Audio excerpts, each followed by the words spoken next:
Stay out of the way, old hag. Just spend Christmas there. It seems I was kicked out of the house by my son's wife, who I had invited in because she wanted to spend the end of year together. I need to tell my son about her true nature somehow. I'll expose her for who she really is, no matter what it takes. I refuse to be family with someone like her. My name is Michelle. I'm 72 years old and live with my son. He's approaching 40 but is still single. My husband passed away 3 years ago. My son used to live alone, but he moved back home when it became more convenient due to a job change. Our house is a single-story home. It looks almost new but was actually renovated not too long ago. It used to be a shabby old place, but after years of wear and tear, my late husband decided to remodel it. Thanks to the renovation, it's now comfortable and beautiful. Just hearing this, you'd think my husband decided to remodel the house out of consideration for the family's comfort. But in reality, it wasn't like that at all. Instead, he had been a source of trouble for many years. He was a typical stubborn old man, free-spirited outside the house. At home, he acted like he was the center of everything, and would scold me terribly if I ever deviated from his expectations. "Who do you think feeds you?" was his constant refrain. But outside, he wasted money on gambling and other vices, leaving barely anything for the household. We barely scraped by. Yet, he still acted superior in front of me and my son. There were broken promises of family outings because of his gambling, and he often missed school events. I could have divorced him and raised my son alone, but I didn't want to give up. My son seemed to feel the same, never showing tears in front of his father. When my husband died, he left behind a small inheritance, this renovated house, and our precious son. Having my son, I don't feel lonely. He's always been kind, the opposite of his father. In the best light, he's kind and always thinks of others, unable to ignore those in trouble. But on the downside, he's self-sacrificing and struggles to express his own opinions. He tends to be easily swayed by stronger personalities. "I'll never be like my father," he'd say, but he's often put himself at a disadvantage to help others in need, ending up in thankless roles. Once, he'd lend notes to schoolmates but wouldn't get them back, which affected his own grades. Another time, he joined a sports club he wasn't interested in just because a friend asked him. I had to join because my friend said he wouldn't know anyone else there if I didn't. Like this, even in situations where my son ended up in such a role, his kindness was always at the forefront. I'm happy that he's grown into a kind man, but his excessive kindness worries me. I always fear that one day, it might get him into serious trouble. He says his current workplace has a good atmosphere and it's easy to work there, but it seems like it's mostly men, and there's hardly any gossip. As for me, now that my husband is gone, I'd be alone if my son married. I'd be lonely, but as a mother, I'd be happy for him. Then one day, he made a sudden confession. I've promised to marry someone. I want you to meet her. I was overjoyed. My son, nearing 40, works mostly with men, living at home with his mother. If you just look at his situation other than his personality, he's the type who would usually be avoided first. It's a miracle a woman who wants to marry him appeared. If things keep progressing smoothly and my son ends up marrying this woman, of course, he will eventually leave my side. I'll miss him, but his happiness is what matters most as a mother. If you chose her, I'd love to meet her. What's she like? I met her at a mixer a colleague took me to 6 months ago. She's earnest, strong, and resilient. I want to build a family with her. That's why I want you to meet her. As he talked about her, his eyes sparkled like I had never seen before. I knew she must be special. I looked forward to meeting the woman he had confidently chosen. Then came the promised day. It was the day my son would bring home the girlfriend he's seeing. Mom, this is Jessica, the woman I've been talking about. We're considering getting married. But the woman my son brought home didn't introduce herself or even greeted. She just stood there. At first glance, she gave off the impression of someone haughty and aloof. Honestly, I couldn't imagine her being the type my son would fall for. After that, she continued determinedly ignoring as if nothing had happened. She barely greeted me and scrutinized every corner of our house. She made a face when she tasted the coffee I offered. Every time she touched something, she'd pull out a sanitizing wipe and clean it, a string of odd behaviors. It was our first meeting. Especially with someone who might become your mother-in-law, this was clearly inappropriate. I've always dreamed of doting on my son's wife like my own daughter, as my son was my only child, but that dream seemed to shatter in an instant. Frankly, I found her unpleasant even in this short time, and I didn't want to get too close to her, even if she's my son's choice and my future daughter-in-law.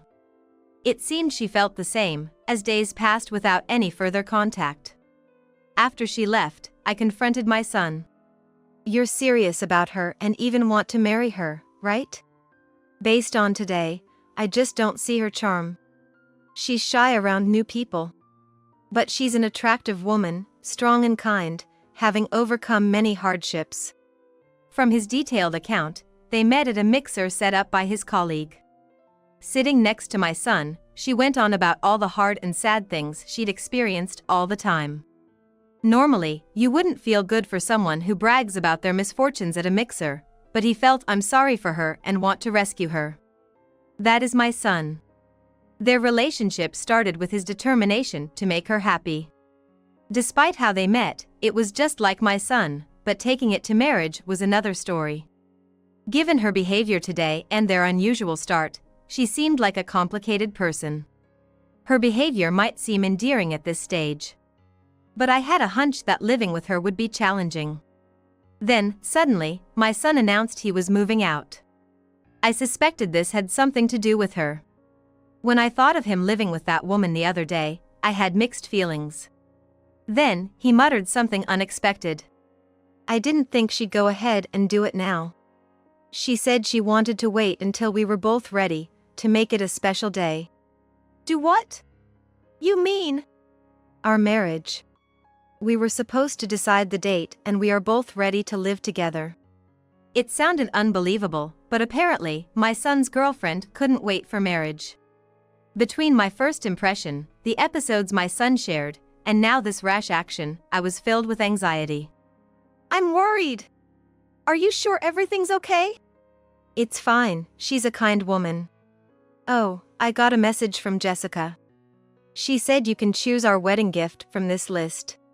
When I checked the list she sent, everything on it cost several $1,000s. It's not an amount I can easily afford, even for my son's wedding. It's audacious of her to act so rudely when we first met, decided marriage without my son knowing, and then ask for such expensive home appliances. It was surprising that my son would choose such a person as his life partner, but wanting to celebrate their new beginning, I decided to gift them a state-of-the-art air conditioner, one of the items she wanted. "Jessica wants this air conditioner, so I give it to you too as my wedding gift." "Thanks, Mom. I appreciate you listening to her request." It wasn't cheap, but I splurged, thinking of my son and his loved one's new life. Despite getting her the air conditioner she wanted, I never received a thank you or any message from son's wife. Is this how people are these days? Days passed without any contact from my son or his wife, Jessica. They lived in an apartment in the next town over, less than an hour's drive from my house, but I hadn't heard a peep from them. I thought it wouldn't be too hard to drop by, but they must have been busy with work and their new married life. Not wanting to intrude, I refrained from reaching out, but then a situation arose where I had to contact them. It was my brother's funeral, my son's uncle. While we hadn't been in touch much recently, he had always been fond of my son since he was little. I wanted them to attend the funeral, even if they couldn't make it to the wake. It had been a while since we last spoke, so I decided to call. But no matter how many times I tried, I couldn't get through to my son's cell phone. The next day, I got a message saying the call couldn't be connected, like I was blocked. My son, who was always so gentle and never missed a chance to stay in touch, blocking my calls. It was hard to believe, but there was nothing I could do, and funerals don't wait. My son and his wife didn't attend, and my brother's funeral went on without them. Half a year later, out of the blue, I got a call from Jessica. Hey, I was thinking you might be lonely around Christmas. My husband has a middle school reunion around the same time and he wants to let loose a bit. Can we spend with you? She didn't mention the wedding gift, the missed funeral, or the fact that my calls were blocked. Just like that, she talked about spending Christmas at my place. Although it was a shock for me, it might not have been a big deal to her. She seemed to assume I wouldn't refuse. I was apprehensive about staying under the same roof as her, but I longed to see my son, so I accepted her proposal. Sure, that's fine. I'm looking forward to seeing you both after such a long time. And so, they came to my house for Christmas. When they arrived, something felt off. The two of them were constantly together. But it was not in a loving or friendly way. They were just always together. Even when my son went to the bathroom or to get something from a room, Jessica followed him. At first, I thought she might have something to do in the same direction, but that didn't seem to be the case. It's hard to describe, but from her gaze and movements, it almost felt like she was monitoring my son, making sure he didn't do anything strange. When I got up to make tea, I caught a glimpse of my son's face and was shocked. He was looking down, avoiding eye contact with her. I couldn't understand why they were acting like this. But the reason behind their behavior would soon become clear. In the evening, my son left for his middle school reunion. Feeling awkward alone with Jessica, I decided to do some cleaning. I was vacuuming as usual when suddenly the vacuum stopped working. What? It was working fine yesterday. Then, with a loud bang and a forceful shove, I found myself toppled over. At that moment, I couldn't comprehend what was happening. The vacuum and I were thrown outside into the yard. Thankfully, I was wearing thick socks, but with the snow piled up outside, I was at risk of freezing. Who would do such a thing? A stranger? A robber? As I tried to get up and saw who was there, I was stunned to see it was Jessica. You're just right for spending Christmas there. Wait, what? Jessica, do you even realize what you're doing? Shut up, you old hag. I'm looking forward to having fun now that he's not around. It would be the perfect night if it weren't for you getting in the way. Saying this, Jessica started talking on the phone with someone. From the name she was calling, it seemed like she was talking to a man. The way she was sweetly talking in a voice I've never heard her use before made it clear. She was planning to meet her lover. From the bits of conversation I could barely hear, it seemed she was planning to use this house for dating, pretending to be her own house. Indeed, my house is newly renovated, and as a minimalist, I don't have many belongings. But who would have thought that someone would use my mother-in-law's house, where their husband grew up, as a place to cheat, pretending it's their own home? She took advantage of her husband going to a reunion and kicked me, her mother-in-law, out of the house, claiming I was in her way, and even pushed me out into the snowy garden. Well, if that's how it's going to be, I have a plan of my own. I dressed in an old pair of shoes and a coat I found in the storage and set out to fight back. First, I doubted my son knew about this affair. Even my son, who's as gentle as they come, would surely take some action if he knew his beloved wife was cheating so blatantly. I had to contact him immediately and let him see the affair happening in our house. But my calls were blocked on his phone. As I pondered over what to do, I remembered someone. It was a childhood friend of my son. They had been close up to college and continued to meet for meals even after graduating. This friend had inherited a deli from his parents in the local shopping district. I might get some information there. Feeling like clutching even at straws, I went to the deli, only to find his parents there. Probably because he was at the reunion too. I asked them about the location of the reunion. I learned it was at a small tavern in the same shopping district. I rushed there, hoping to spot my son easily in such a small place. Luckily, I saw him returning to the tavern after buying something at a supermarket. I quickly approached him. I'm so glad I found you. Jessica kicked me out of the house. She's planning to spend time there with some man. I overheard her phone conversation. Do you know anything about this? What? Jessica's cheating? No way! Hearing this, my son immediately left the reunion and headed for our house. I offered to go with him, but he insisted it was too dangerous as we don't know what Jessica would do and what kind of person the man might be. I took refuge in a nearby hotel, leaving the matter to my son. The next day, when I returned home, I found Jessica beaten up and lying naked in the garden. Damn it, you old hag. Don't you care about helping your daughter-in-law? I can't even get into the house. What kind of upbringing did you give your son? I couldn't believe my gentle son would beat his wife and leave her in the garden. Entering the house, I found my son drinking coffee. Hey, Jessica was naked in the garden. What happened? I don't know. She was fighting with her affair partner last night. It's none of my business now. She's going to be a stranger to me. When I was taking refuge in a hotel, my son had stormed into the scene where his wife, Jessica, was cheating with her lover. Thinking it would serve as evidence if something happened, he took photos of the lover's face and even recorded the confrontation. I was impressed by his calmness in such a bizarre situation. From the recording, it was clear that the lover, caught off guard by my husband's return, lashed out in anger and even struck Jessica. It seemed like he stripped her of the expensive-looking branded clothes she was wearing, perhaps intending to sell them off. The recording captured everything, even these details. After the lover left, my son was the one who stopped Jessica from entering the house again. I think you understand from the recording, but it's clear Jessica is not remorseful. She said she married me for money, or because I was convenient to use. And to top it off, she keeps saying her lover is her number one.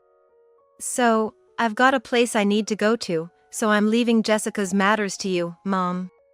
Leave it to me? What do you mean? I didn't want to let someone like her into our house, so I didn't. If you want to let her in, I won't stop you. With that, my son left.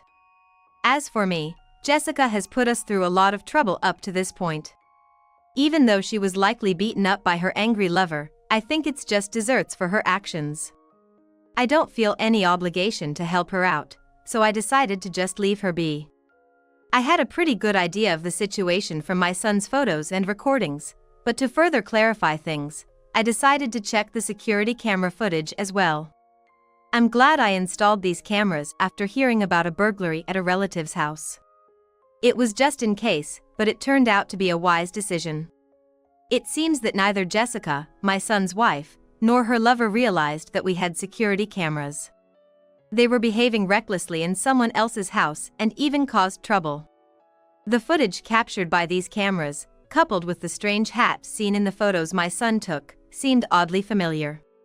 As I was pondering this, I noticed a commotion outside. The sound of the doorbell rang, and someone had come to visit. When I opened the door, there stood a police officer.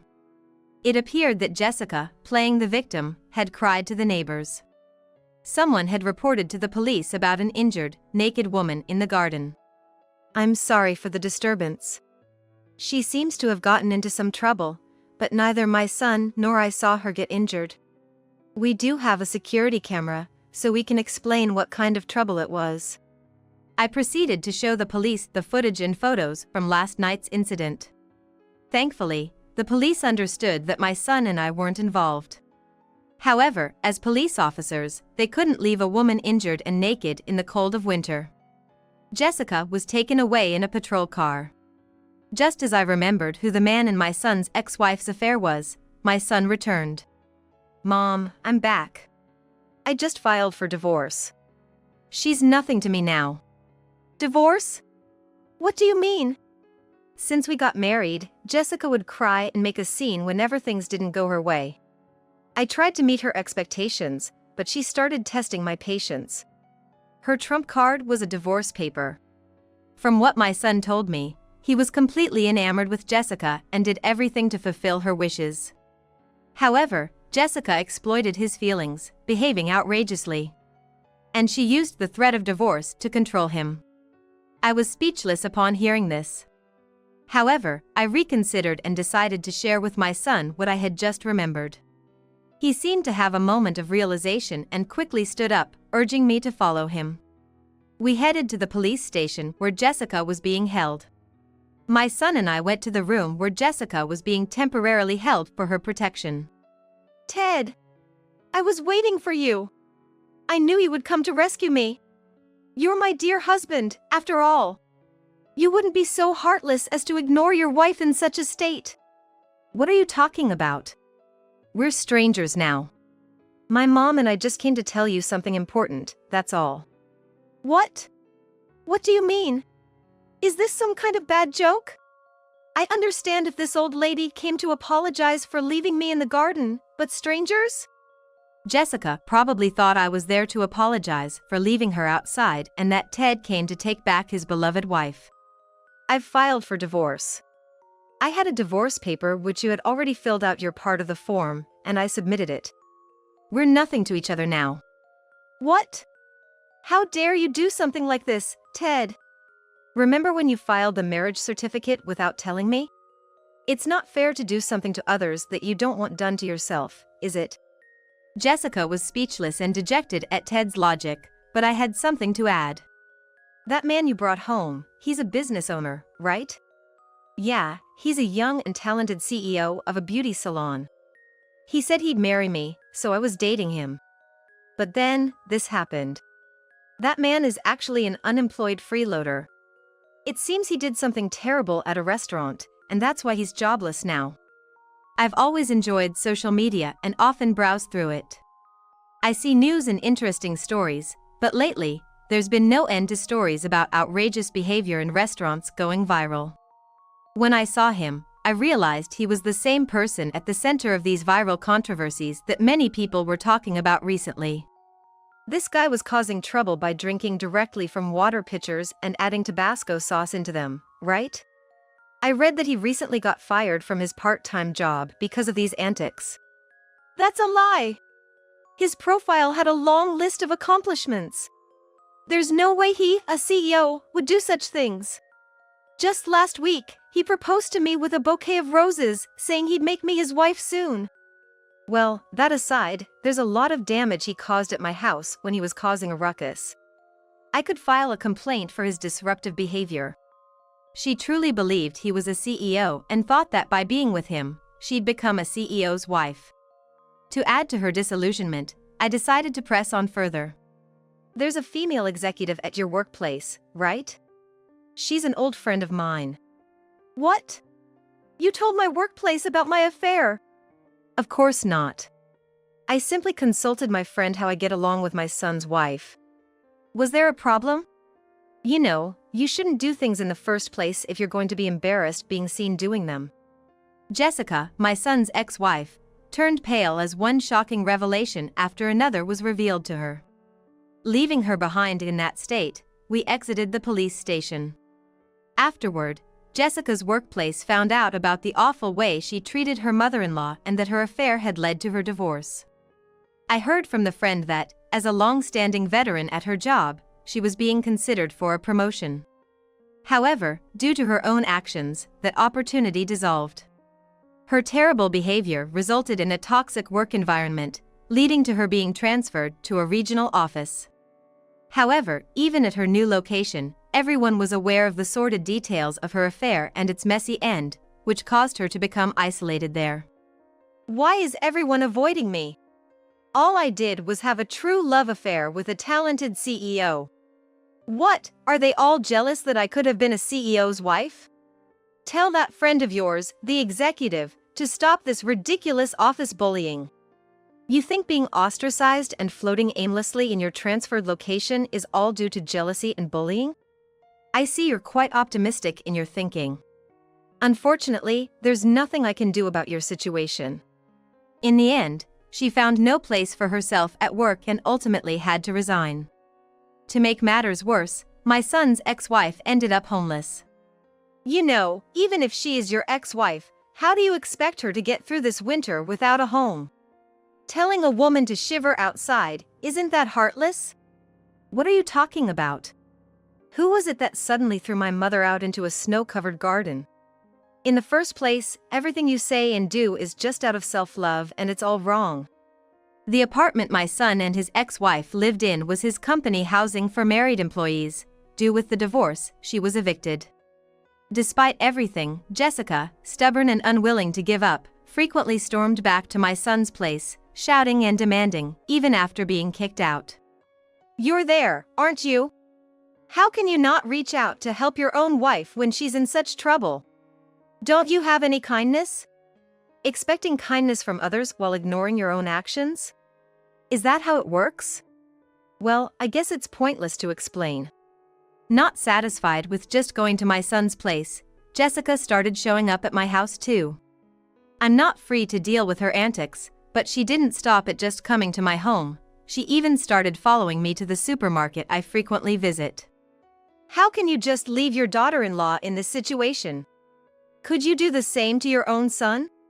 Your son abandoned his troubled wife like she was disposable. What kind of upbringing did you give him? Abandoned? Troubled wife? This situation is entirely the result of seeds you sowed yourself. Have you forgotten your own actions? I don't even think of you as a daughter-in-law anymore. Each time she did this, the security system would be activated, or bystanders would call the police. As a result, she became known throughout the town as a person of interest. My son and I, unable to tolerate her persistence any longer, consulted with the police and obtained a restraining order against her. She now appears to be trying to find her next target by attending matchmaking parties.